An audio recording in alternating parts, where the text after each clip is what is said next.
12 വർഷമായി ഇന്ത്യയുടെ സുരക്ഷാ ഉപദേഷ്ടാവാണ് അജിത് ഡോവൽ.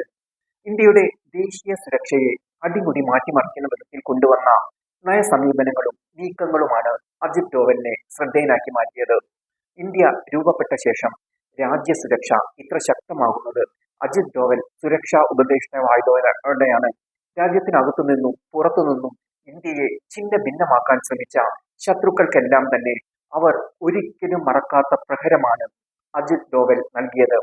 ശത്രുവിന്റെ ആക്രമണത്തിനു ശേഷം മിണ്ടാതിരിക്കുകയോ സംയമനത്തോടെ പ്രതികരിക്കുകയോ ചെയ്യുന്ന ഇന്ത്യൻ രീതിയാണ് ഡോവൽ പൊളിച്ചടുക്കിയത്. പാർലമെന്റ് ആക്രമണവും മുംബൈ ആക്രമണവും ഒക്കെ നടന്നപ്പോൾ ഇന്ത്യ അന്താളിപ്പിലായിരുന്നു. ഒന്നും ചെയ്യാൻ പറ്റാത്ത അവസ്ഥയിലുമായിരുന്നു. ഈ നയമാണ് അദ്ദേഹം പൊളിച്ചെഴുതിയത്. നാം പ്രതിരോധിച്ചാൽ മാത്രം പോരാ, കടന്നാക്രമിച്ചുള്ള പ്രതിരോധമാണ് വേണ്ടത് എന്ന ഡോവലിന്റെ നയം ഇന്ത്യയിൽ ഏതെങ്കിലും തരത്തിലുള്ള ആക്രമണത്തിന് മുതിർന്നാൽ കനത്ത വില ഭീകരരും പാകിസ്ഥാനും നൽകേണ്ടി വരുമെന്ന സന്ദേശം നൽകി. അദ്ദേഹം വാക്കാലല്ല, പ്രവൃത്തി കൊണ്ടാണ് അത് നൽകിയത്. ഡോവൽ ഡോക്ട്രിൻ എന്ന പേരിലാണ് അദ്ദേഹത്തിന്റെ നീക്കങ്ങൾ അറിയപ്പെടുന്നത് തന്നെ. സർജിക്കൽ സ്ട്രൈക്കിലും ബാലാകോട്ട് ആക്രമണത്തിലും ഓപ്പറേഷൻ സിന്ദൂറിലും രാജ്യം അത് കണ്ടു. ഇന്ത്യക്കെതിരെ ആക്രമണത്തിന് തുനിയുമ്പോൾ പ്രത്യാഘാതങ്ങളെ കുറിച്ച് ആലോചിച്ച് ഭയന്ന് പിന്മാറേണ്ട അവസ്ഥയിലാണ് ഇന്ത്യയുടെ ശത്രു രാജ്യങ്ങൾ. ഇതിനു കാരണം അജിത് ഡോവൽ എന്ന ഒരേ ഒരു പേര് തന്നെയാണ്. രാജ്യത്തലവന്മാർക്ക് ലഭിക്കുന്ന സുരക്ഷയും ബഹുമതിയുമാണ് റഷ്യ ഉൾപ്പെടെയുള്ള രാജ്യങ്ങൾ അജിത് ഡോവലിന് നൽകുന്നതെന്നും ശ്രദ്ധേയമാണ്. അമേരിക്കയുടെ ദേശീയ സുരക്ഷാ ഉപദേഷ്ടാവായിരുന്ന ജെയ്ക്ക് സള്ളിവൻ ഡോവലിനെ ഈ ലോകത്തിന്റെ നിധി എന്നാണ് വിശേഷിപ്പിച്ചത്. അജിത് ഡോവൽ, ഈ പേര് മാത്രം മതി ശത്രുക്കളുടെ ഉള്ളം നടുക്കാൻ എന്നതാണ് നിലവിലെ അവസ്ഥ. ആ രീതിയിലുള്ള തിരിച്ചടികളാണ് രാജ്യത്തിന്റെ ശത്രുക്കൾക്ക് അജിത് ഡോവൽ എന്നും നൽകിയത്.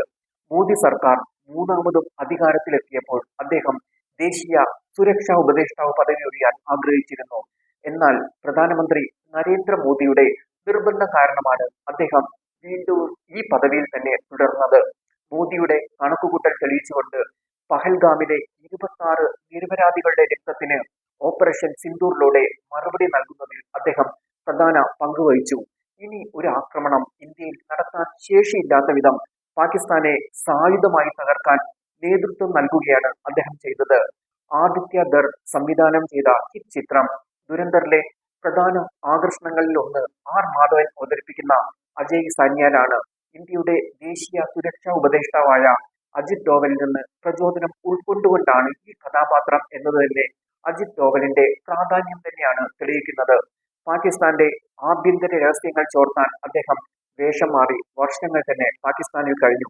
1988 ഓപ്പറേഷൻ ബ്ലാക്ക് തണ്ടറിൽ റിക്ഷാക്കാരന്റെയും ISI ഏജന്റിന്റെയും വേഷം കെട്ടി സുവർണക്ഷേത്ര സമുച്ചയത്തിൽ അദ്ദേഹം നുഴഞ്ഞു കയറി നിർണായക വിവരങ്ങൾ ഇന്ത്യൻ സൈന്യത്തിന് നൽകി. ഇന്ത്യയുടെ വടക്കു കിഴക്കൻ സംസ്ഥാനങ്ങൾ കത്തിയിരിഞ്ഞപ്പോൾ തീവ്രവാദികളെ ചർച്ചയോ മേശയിലെത്തിക്കാനും സമാധാനം കൊണ്ടുവന്നതിന് പിന്നിൽ പ്രവർത്തിക്കാനും അദ്ദേഹത്തിന് കഴിഞ്ഞു.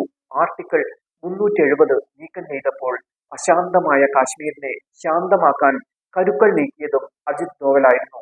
സുരക്ഷാ ഉപദേഷ്ടാവ് മാത്രമല്ല, പലപ്പോഴും അദ്ദേഹം വിദേശകാര്യ മന്ത്രിയായി മാറി. ചൈനയുമായുള്ള പ്രശ്നങ്ങൾ കൈകാര്യം നേരിട്ട് ചെയ്യാൻ അദ്ദേഹം ആണ് ചർച്ചകൾ നടത്തിയത്. റഷ്യ, അമേരിക്ക, ചൈന എന്നിവയുമായുള്ള ഇന്ത്യയുടെ നിർണായക ബന്ധങ്ങളും ഡോവൽ തന്നെയാണ് കൈകാര്യം ചെയ്യുന്നത്. ട്രംപിന്റെ രണ്ടാം വരവിന് ശേഷമുള്ള സങ്കീർണമായ US ബന്ധത്തിലും ഇന്ത്യക്ക് കോട്ടം തട്ടാതിരിക്കാൻ അദ്ദേഹം വലിയ പങ്കുവഹിച്ചു. 2026 ജൂണിൽ ഡൽഹിയിൽ നടന്ന ബ്രിക്സ് രാജ്യങ്ങളുടെ ദേശീയ സുരക്ഷാ ഉപദേഷ്ടാക്കളുടെ യോഗത്തിൽ അധ്യക്ഷത വഹിച്ചത് ഡോവലായിരുന്നു. ഇന്ത്യയിലെ ഭീകരത വളർത്തുന്നതിൽ വലിയ പങ്ക് വഹിച്ച 30ഓളം പാക് ഭീകരരാണ് 2020 ശേഷം അജ്ഞാതരുടെ വെടിയുണ്ടകൾക്കിരയായത്. അജ്ഞാതരെ തിരിച്ചറിയാനോ അവർക്കെതിരെ എന്തെങ്കിലും തെളിവുണ്ടാക്കാനോ പാകിസ്ഥാന് ഇതേവരെ കഴിഞ്ഞിട്ടുമില്ല. 2014 മെയ് മാസം ഡോവൽ നാഷണൽ സെക്യൂരിറ്റി കൗൺസിൽ സെക്രട്ടേറിയറ്റിന്റെ ചുമതലയേൽക്കുമ്പോൾ അത് വളരെ ചെറിയൊരു സംവിധാനമായിരുന്നു. എന്നാൽ ഇന്നത് ഭരണഘടനാപരമായ അടിത്തറയുള്ള വികേന്ദ്രീകൃതമായ വൻ സംവിധാനമാണ്. പതിറ്റാണ്ടുകളായി ഇന്ത്യയിലേക്ക് ഭീകരതയും അസ്ഥിരതയും കയറ്റിയയച്ച പാകിസ്ഥാൻ ഇന്ന് നിൽക്കക്കള്ളിയില്ലാത്ത അവസ്ഥയിലാണ്. ഇതിൽ അജിത് ഡോവലിന് വലിയ പങ്കുണ്ട് എന്തായാലും രാജ്യം ഒരിക്കലും വിസ്മരിക്കാത്ത പേര് തന്നെയാണ് അജിത് ഡോവലിൻ്റെത്. അദ്ദേഹത്തിന്റെ പാത തീർത്തും വ്യത്യസ്തമായിരുന്നു. ഈ രീതിയിൽ തന്നെ അദ്ദേഹത്തിന്റെ പിൻഗാമികളും മുന്നോട്ടു നീങ്ങേണ്ടി വരും. അത് എന്തായാലും ഡോവൽ ഉറപ്പുവരുത്തി കഴിഞ്ഞിട്ടുമുണ്ട്.